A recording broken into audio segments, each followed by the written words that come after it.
Hello, কেমন আছেন সবাই? ওল্ড টাউনে আসছিলাম ঘোরার জন্য।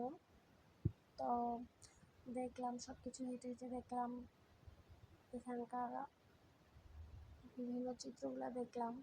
এখানে একটা দোকানে অনেক সুন্দর সুন্দর শোপিস রাখা আছে, খুবই সুন্দর সুন্দর শোপিস।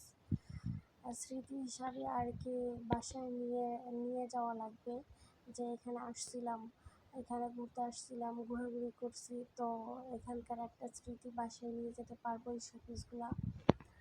তারপর আমরা এদিকে আসলাম, এদিকে মানে অনেক আইটেমের পোশাক, বিভিন্ন ধরনের পোশাক দেখেন, খুব সুন্দর সুন্দর পোশাক।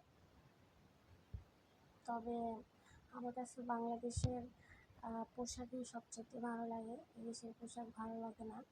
এখানে আবার ব্যাগের আইটেম আছে অনেক, আর এখানে কসমেটিক্স আছে, কসমেটিক্স দেখতে পাচ্ছি এগুলো। আর কি ছোটো ছোটো বাচ্চাদের মাথার ক্লিপ, হেয়ার ব্যান্ড, এই ধরনের আইটেম রাখছে। এই শার্টটা আমার কাছে ভালো লাগলো, আর কোনো কিছুই ভালো লাগে না। টি শার্টগুলো মোটামুটি বাংলাদেশের সব কিছুই ভালো লাগে, এখানকার কোনো কিছু ভালো লাগে না। বাচ্চাদের হেয়ার ব্যান্ড, কসমেটিক্স, বাচ্চাদের খেলনা। ওকে, আজকে ভিডিও এখানেই রেখে দিচ্ছি, আবার দেখা হবে অন্য কোনো ভিডিওতে। ততক্ষণ আপনারা ভালো থাকবেন, বাই বাই, টাটা।